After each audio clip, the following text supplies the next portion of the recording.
LLB அவர்களை சிறப்புரையாற்ற வருமாறு அன்புடன் அழைக்கின்றோம்.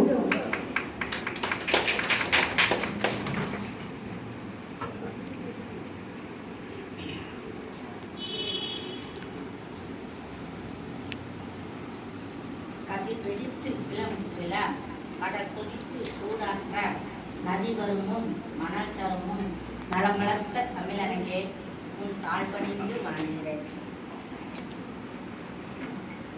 தமிழ் இலக்கிய பண்ணை சங்கத்தின் தலைவர் திரு மருத்துவர் சு. முத்துசாமி ஐயா அவர்களே மற்றும் தமிழ் இலக்கிய பண்ணை மதிப்பு தலைவர் திரு சுந்தராச அடிகளார் அவர்களே, தமிழ் இலக்கிய பண்ணை செயலாளர் திரு கார்த்திகேயன் அவர்களே, பொருளாளர் மா. சாந்தி அவர்களே, இணை செயலாளர் சிவதாசன் அவர்களே, ஒருங்கிணைப்பாளர் திரு மா. சு. மனகரன் அவர்களே, பொறுப்பாளர்களே, இந்த மக்கள் தொடர்பு செய்தியாளராக இருக்கும் சாந்தி அவர்களே, இந்த ஒருங்கிணைப்பினுடைய பொறுப்பாளர் சா. மோகன்ராஜ் அவர்களே மற்றும் மகளிர் அணி ஒருங்கிணைப்பாளர் மகேஸ்வரி அவர்களே, கவிஞர் மாரிமுத்து அவர்களே, திருக்குறள் செம்மல் திரு அஜந்தா நாராயணன் அவர்களே, நேஷனல் சில்க் உரிமையாளர் A.K.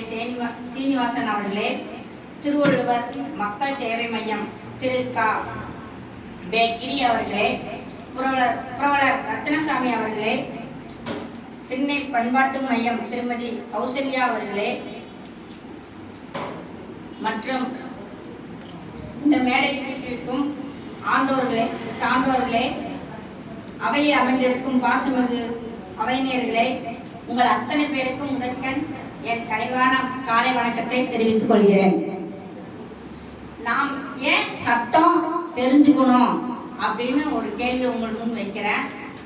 சட்டம் உங்களை பாதுகாக்கக்கூடிய ஒரு கேடயம், அது ஆயுதமா பயன்படுத்த கூடாது. அதாவது சட்ட விழிப்புணர்வு நம்ம எப்படி மற்ற செய்திகளெல்லாம் நம்ம தெரிஞ்சுக்கிறோமோ அதே மாதிரி நம்ம அன்றாட வாழ்க்கைக்கு தேவையான சில சட்ட விழிப்புணர்வுகளை நம்ம எப்படி நடந்துக்கணும், நம்மளை யார் மீறி நடத்துறாங்க அப்படிங்கிற ஒரு பொதுவான பேசிக் லா தெரிஞ்சுக்கணும்னு நான் நினைக்கிறேன். அதாவது ஒரு நாடு எப்படி நம்ம இந்தியா உருவாக்கப்பட்டது அப்படின்னா ஃபர்ஸ்ட் ஒரு இந்தியாங்கிறது நம்மளுடைய சட்டத்தின் அடிப்படையிலான தான் அமைந்தது.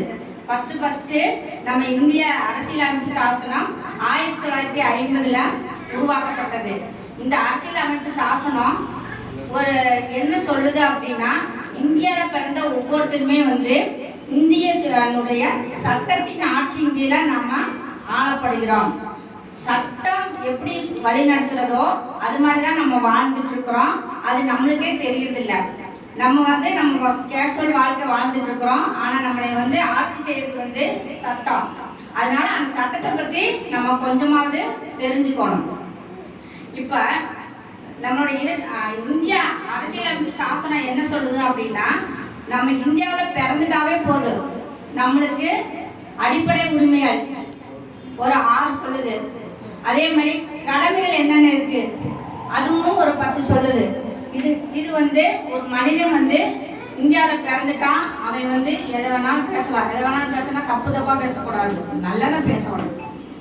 அதே மாதிரி எழுதலாம். நீங்க நல்ல விஷயங்களை, சமூக விழிப்புணர்வு ஏற்படுத்தக்கூடிய எல்லா விஷயங்களையும் எழுதக்கூடிய எழுத்துரிமை உங்களுக்கு உண்டு. அதே மாதிரி நீங்க எந்த மதத்தினராக இருந்தாலும் நீங்க அந்த மதத்தையும் அந்த கடவுளையும் வழிபடுறதுக்கு உங்களுக்கு தடை கிடையாது. அடுத்து நீங்க ஒன்றா இருந்து ஒரு சங்கமாட்ட இருந்து ஒரு நிறுவனம் ஆரம்பிக்கிறதுக்கு அல்லது ஒற்றுமையா ஒரு குழு உருவாக்குறதுக்கு எல்லாத்துக்குமே நம்ம ஒவ்வொருத்தருக்குமே உரிமை இருக்கு. அதே மாதிரி நம்மளுடைய சொத்துக்கள் நம்மளை பாதுகாக்கிறதுக்கு, சொத்து உரிமை அடைவதற்கு எல்லாத்துக்குமே சட்டத்துல வழிவகை இருக்கு.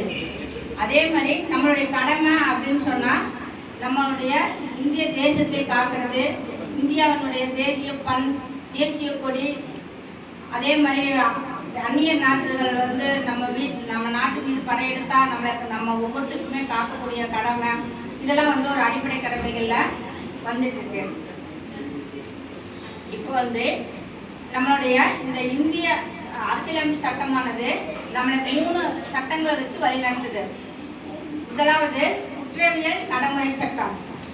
குற்றவியல் நடைமுறை சட்டம் அப்படின்னா என்னன்னா, நம்ம ஒரு விஷயத்த செய்யக்கூடாதுன்னா அதை செய்யறது, செய்ய வேண்டிய விஷயத்த செய்யாம இருக்கிறது. இது அரசு ஊழியருக்கு மட்டும் கிடையாது, ஒவ்வொரு மனிதனுக்குமே இந்த கடமை இருக்குது.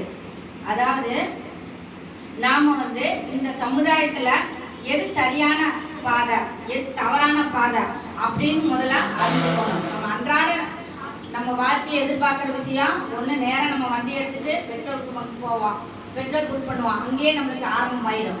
அங்கே வந்து பெட்ரோல் பங்க்கில் வந்து அந்த உரிமையான தண்ணி வச்சுருக்கணும், பொது கழிவு நீர் வச்சுருக்கணும், காற்று அடிக்கிறதுக்கான வசதி வச்சுருக்கணும்.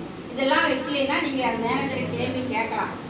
அந்த மாதிரி நீங்கள் கேட்கறதுக்கான தைரியத்தை சட்டப்படி உங்களுக்கு இருக்குது, அந்த உரிமை இருக்குது, அதை நீங்கள் பயன்படுத்திக்கலாம். ரெண்டாவது, நம்ம வண்டி எடுத்துகிட்டு வெளியில் வர்றோம், அவசரமாக வர்றோம், நம்ம வண்டியில் எப்போயுமே எனி டைம் வண்டியோட லைசன்ஸு, ஆர்சி புக்கு, இன்சூரன்ஸு, நம்மளோட லைசன்ஸு எல்லாமே வந்து ஒரு கவர் ஜெராக்ஸ் போட்டு உள்ளே வச்சுருக்கணும்.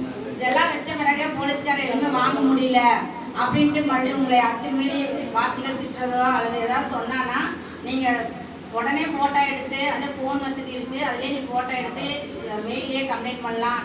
சம்மந்தப்பட்ட அந்த ஏரியாவுடைய சப் இன்ஸ்பெக்டரு அவர் கேட்கல அப்படின்னா அவருக்கு மேலதிகாரி, கண்காணிப்பாளர், இவங்களுக்கெல்லாம் நீங்கள் புகார் கொடுக்கலாம்.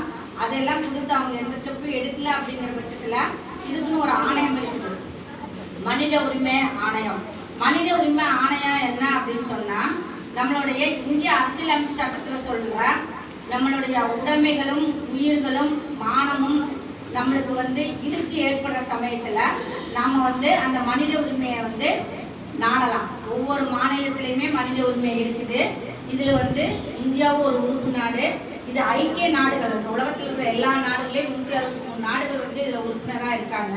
இந்த மனித உரிமை ஐநா சபை என்ன பண்ணுதுன்னா, ஒவ்வொரு மனிதனுக்கு தேவையான உணவு, உடை, பாதுகாப்பு, அவன் வந்து மானத்தோட வாழ்றதுக்கு என்ன பாதுகாப்பு செய்யணுமோ அதை அந்த அரசாங்கம் செஞ்சு கொடுக்கணும். அதை செஞ்சு கொடுக்கல அப்படின்னு சொன்னால் நம்ம ஐநா சபையில் முறையிடலாம். உதாரணத்துக்கு இப்போ நம்ம நாட்டில் இருக்க அரிசியெல்லாம் இலங்கைக்கு போகுதுல்ல, அதே மாதிரி வேறு மாநிலத்தில் வேறு நாட்டில் இருக்கிற பொருளெல்லாம் இங்கே ஏற்றுமதி செய்யணும். அந்த மாதிரி எல்லா உணவுகளுமே பகிர்ந்தளிக்கப்படணும். ஒரு பக்கம் விளையிற உணவு ஒருத்தரே சாப்பிட்டுட்டு இருக்கக்கூடாது அப்படிங்கிற நோக்கத்துக்காக, இந்த ஒற்றுமைக்காக இந்த ஐநா சபை உருவாக்கப்பட்டது. இந்த ஐநா சபையில் தான் இந்த மனித உரிமை